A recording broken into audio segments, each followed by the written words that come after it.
Hello everyone and welcome to a new video. Today I am starting a reading vlog for a very exciting book, if you read the title for this video, which is a 10-year record of BTS Beyond the Story, which is basically a story that was written together with a journalist called Myeongseok Kang, which I'm not pronouncing correctly, which is basically written through interviews and impressions from that journalist, came into this huge book where it's written over the years for BTS and how their career has been for them.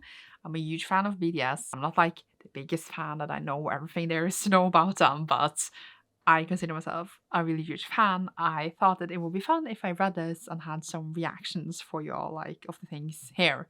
So I'm sure like the stuff that they write about and talk about here is known for many armies, etc. Some I have knowledge about so far that I have read, but some things I didn't know at all, and I still think that it will be a fun read and have like some thoughts, etc. So I think it will be fun to have this vlog and just see me fangirl, basically. I don't really know if you can call it spoilers, but I will talk about the stuff that I talk about in this book, and I'm excited to have a read through of it and read more about the 7 favorite boys that exist in this world for me. Already started, and I using my receipt as a bookmark, which is bad, and I am on page 32. It's like I thought it would be a really easy read, and yes, it is like not a lot of text, but it's still like I want to read it very thoroughly to like get in every detail, which I will obviously forget because that is life. But I took some notes that I want to talk about. Wait, I'm gonna get a proper bookmark here. So first it starts off with like just them going to, well, Big Hit as it was called back then, Hype now, and it's just like how you need to find the office and how it's just very like you in Seoul. It's like very atmospheric how the book is setting up the first page, and I really enjoy that. And it talked a bit about how Big Hit had some successful artists but no K-pop groups before BTS. It like they were very new to this, and I thought that was interesting. Like, I know that BTS made them big, but like I don't know all details about everything, you know? It starts off with J-Hope joining first, and then Suga, and then I have written QR sides. Oh, QR codes! I didn't realize what it was, which means that in the book there is actually like QR codes, which I thought was really interesting. If we see, I can find one now, like here. And I didn't know what it was, if it was like a new video or anything like that, but it's actually like just links to like their YouTube videos.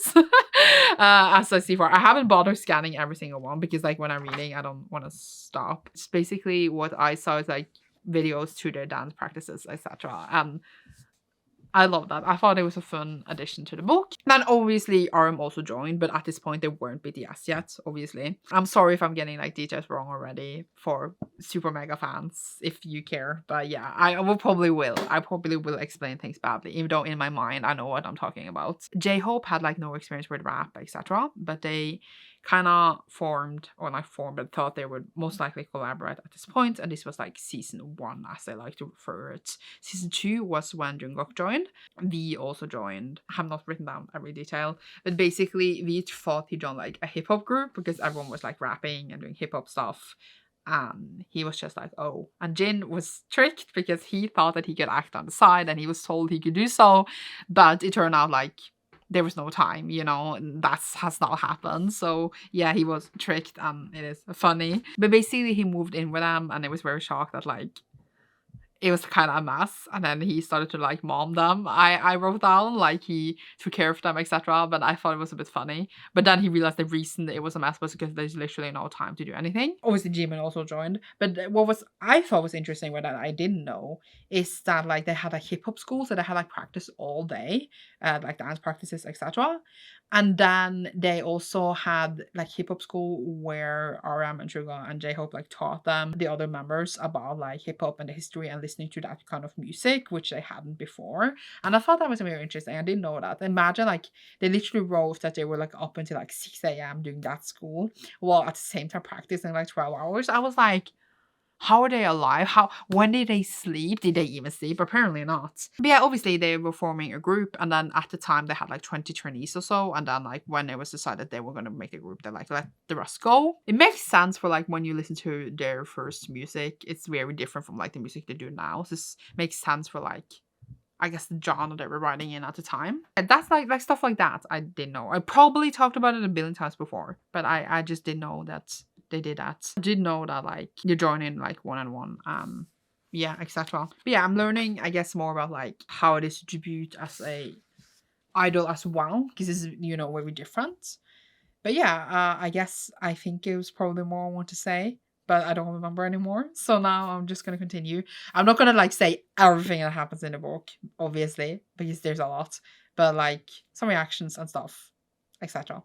Yay! Saying that I'm not gonna update all the time, and here we are again. So I actually just finished chapter 1. Just ended like 10 pages later, lol. And what I said earlier, I said, oh, they debuted. They didn't debut yet, like in the book. Like now they have debuted, or like just so. I think like the next one is going to talk about like when they actually debuted, but like they are building up to it. This whole time practicing to become an overperformance group, it basically means that they were going to do like crazy dance moves and like be really like intense on like how to look on stage, which is what one of the things they're really known for, which is one of the reasons I love them, obviously. Suga, J-Hope, and RM waited 2 years to debut while the other members joined, and then they debuted in a few months. So for them, they didn't experience a long dorm trainee life like the others did. And one of the reasons they waited so long is because Big Hit tried with another group called Glam, but they like failed. Poor Glam. Either way, and like while they were waiting to debut, they didn't know for 100% sure that they would be BTS.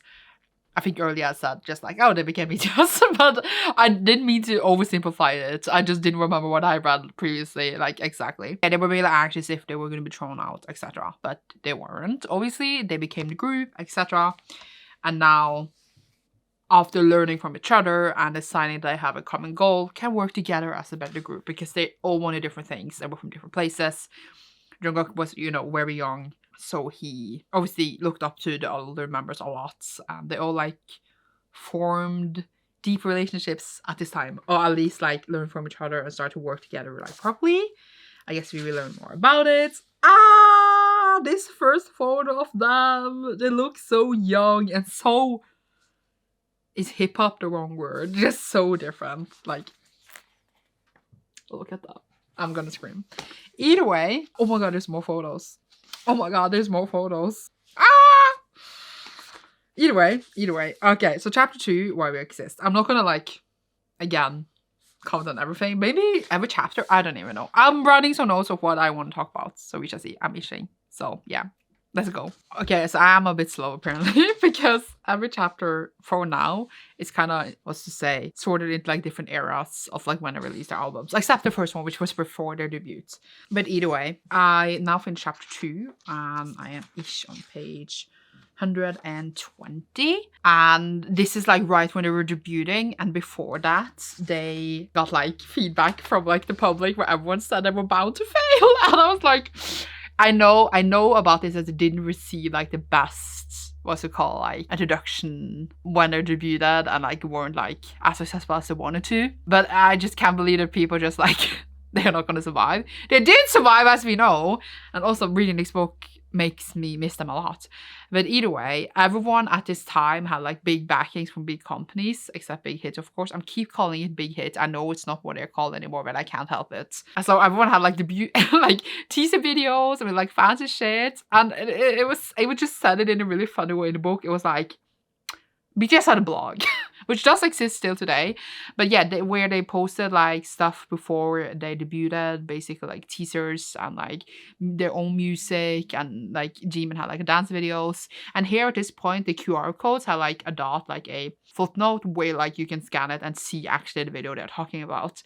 I know I should probably do this, but I just don't want to stop reading when I'm reading. And obviously it's a thing I can look back on, but I just think it's really cool that like they added so like you get that immersive experience. I just really enjoyed that added thing. Basically, they also started to post on YouTube as well, on the channel that they still use today, which is like insane because obviously that channel is like so much more now, but it still has, you know, the grounded where they started, like the dance practices, and they do post vlogs, etc. And I just like, it makes, I don't know, it makes me emotional. I wasn't even an ARMY this time, but it makes me emotional. This kind of like promotional stuff I thought it was interesting to read about because it was really out of the norm for like when other groups wanted to like, what to say, get the word out there that they were debuting. But like they were pretty much not bankrupt, but they pretty much didn't have a lot of money at this time because of the failure of Glam. It was also like almost sad to read about like how when they practice so much for like up to the debut, you know, they have like the dance move in the Bulletproof.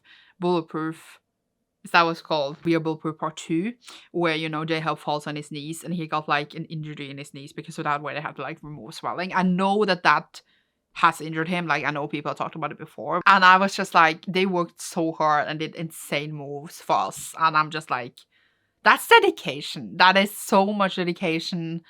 And it hurts me to think about. And it was funny when they talk about like the hat move, because like they brought back We Are Bulletproof later in like a muster, and I remember reading the comments where people were like, this is the day I realized that Jungkook does not catch the hat. And I remember rewatching the video. I watched it a few times and like, he doesn't catch the hat. And I know like it's a trick of the eye, and that was like the whole point. But it takes a while for people to like get it.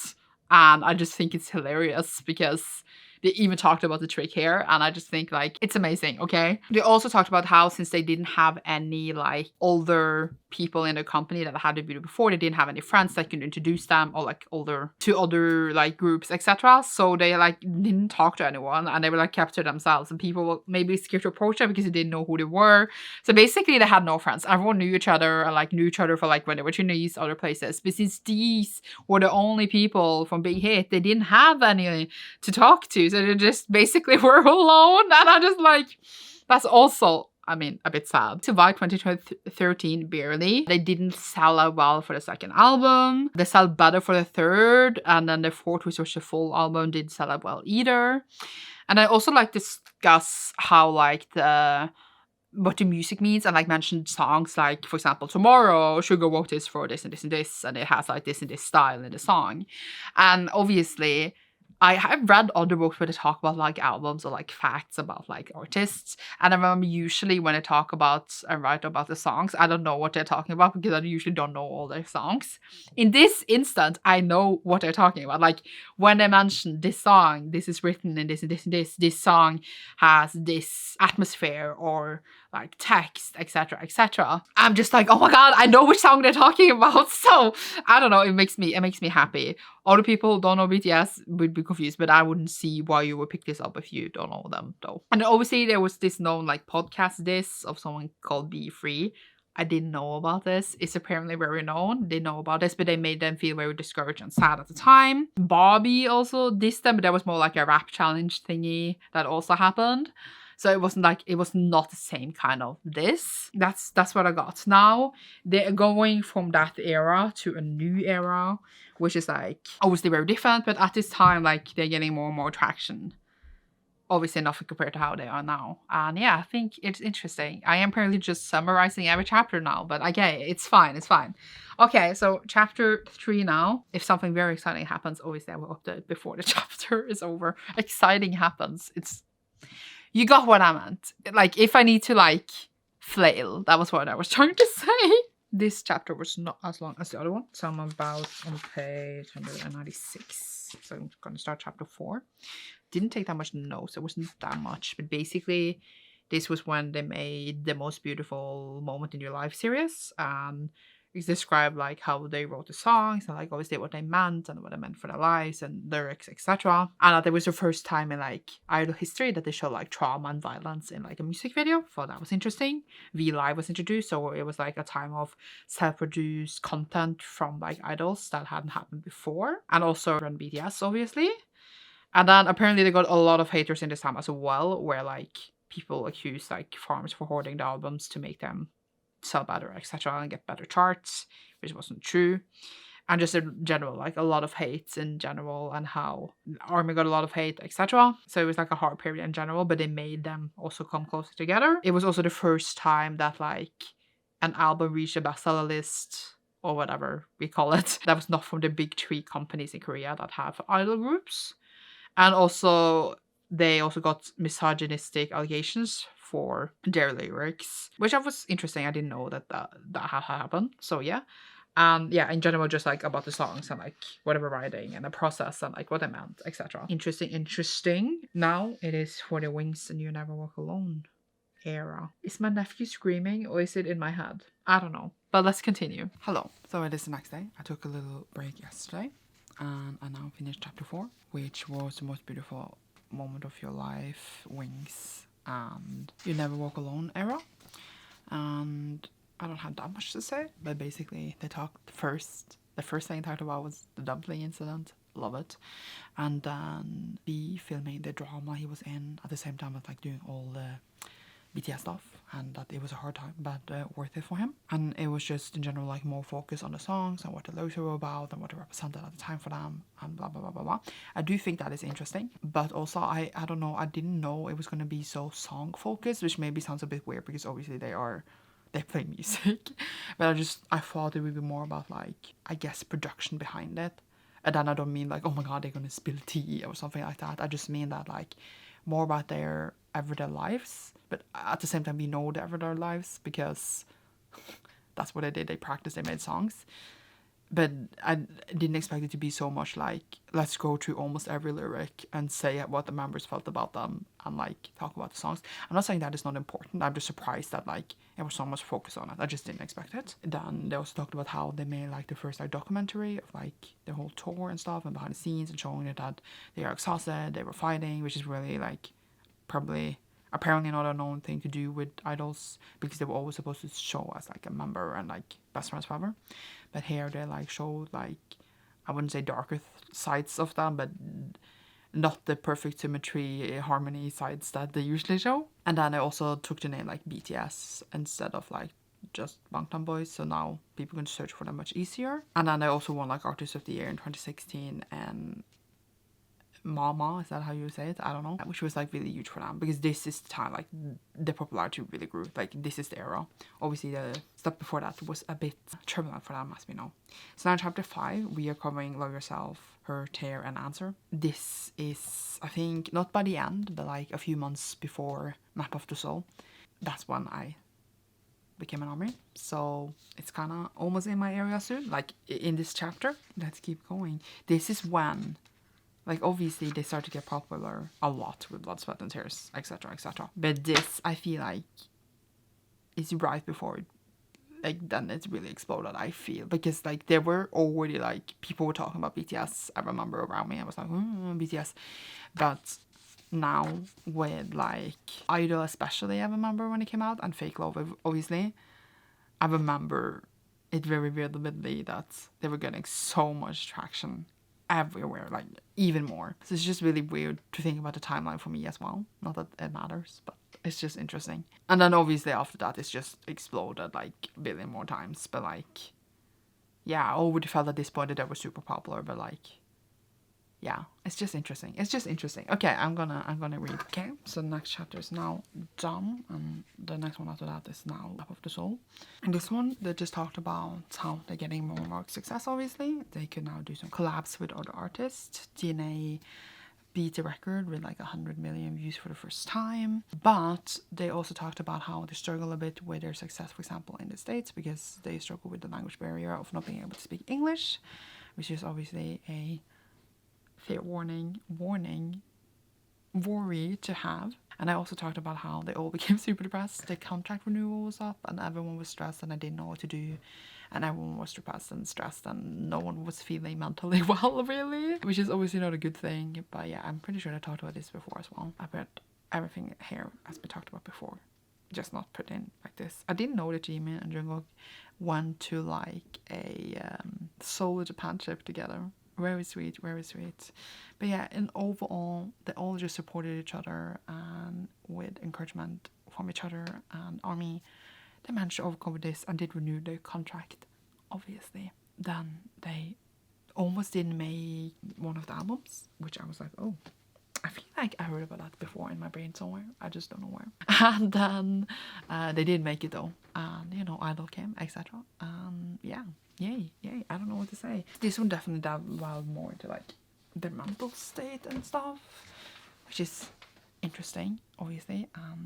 Obviously not good that they were not feeling good, but you need to feel bad to feel good again or something. I don't even know. But yeah, that's what's going on. And now I need to go and drive, but I will continue later. I was gonna finally continue this vlog and then I'm blinded, so I'm gonna turn pink. because my curtain is pink. I should get a new one where I'm not pink. Give me a second. So I finished chapter, which chapter was it? 6? Yes, I'm on chapter 7. Is chapter 7 the last chapter? It won't make sense. Ah, it is. So I thought that this was like 565 pages long. So I thought that I had like 100 pages left, because I'm on 427. So I thought that like I had over 100 pages left, and now I'm looking and it's so little left, and I'm like but yeah, it makes sense. It's like one chapter kind of dedicated to each era. It's 7 chapters. It makes total sense. In this one, we were in like Map of the Soul era, and that was where I like, it was my first comeback for them. So I remember everything very vividly, and just how like they talk about their performances. I remember watching them right after that happened. I remember watching the concerts and knowing they were on tour, and like the first like time like they did a whole tour for like World Tour, Love Yourself, Speak Yourself, etc. When they had the break in August 2019, I felt like the world was gonna end. The curtain moved like a ghost. And just how like the performance of On for the first time, I shit my pants, all of that stuff. Like I remember it so vividly. So like this was just like going through the history over the new, and it was very kind of interesting, like, what can I say, impression for me compared to how I felt in like the beginning of the book, when obviously I knew of a lot of the stuff, but I wasn't there, and now you're physically there. You know the difference. It's very interesting. But yeah, so now we are in the last chapter apparently, which is a bit sad. But yeah, Dynamite be butter proof. Butter says it's 2 times, but I guess 2 errors maybe, in a way. I guess I'm just gonna keep reading. I don't really have more to say, but like, this book is written for armies, obviously, because who else would want to read a book? But I feel like how they have done it, they have done it really well. Yeah, that's what I got to say. Okay, so I read the final chapter and I finished it. So they just talked about the latest years, etc. The pandemic, Dynamite, etc. And I would say overall that I had a good time with it. I really love reading, you know, about the thoughts surrounding things and just going through the journey. However, I also feel like, obviously there's different levels of like what people know, etc. There's always like that in any fandom. There's no shame in knowing a lot, there's no shame in knowing a little. But I also feel like a lot of the things here I thought would be more like stuff we haven't known before, but I feel like most of the stuff here we have known before.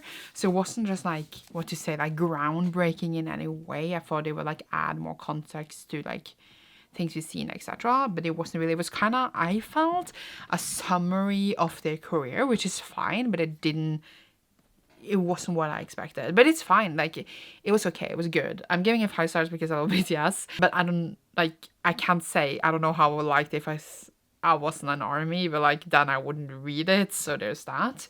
And it was like, it was a good book. I enjoyed it, I got emotional, etc. But I honestly thought I would fangirl more. Like I thought I would love it even more. Like I still love it, but I thought I would love it more because I thought I would like squeal, but I was just, it kind of became very like factual, and I was just like, okay. So like, it was good, but not at all what I expected. I love them, and I love living through their story in text format. And I guess it can be a lot in this book that many armies don't know, and they can enjoy the story for what it is. And there was some like factual stuff in here that I didn't know, like in general about like idols, and I was gonna say K-pop records, etc. One thing I must say is that I hate this dress jacket. It's very like easy to ruin. I wish they just put their faces on the cover, and like it's really greasy, so it's very easy to grease the book in general. So I wish it wasn't like that. But overall, a nice experience. Don't regret reading it at all. I'm glad I made a little vlog, and I had a good time. And yeah, that is my thoughts on what happened in the book. Not that there anything like, it's the spoil, but you know what I mean. Thank you so much for watching this. Leave a microphone emoji down below if you have enjoyed this and you should see me soon in a new one. Goodbye.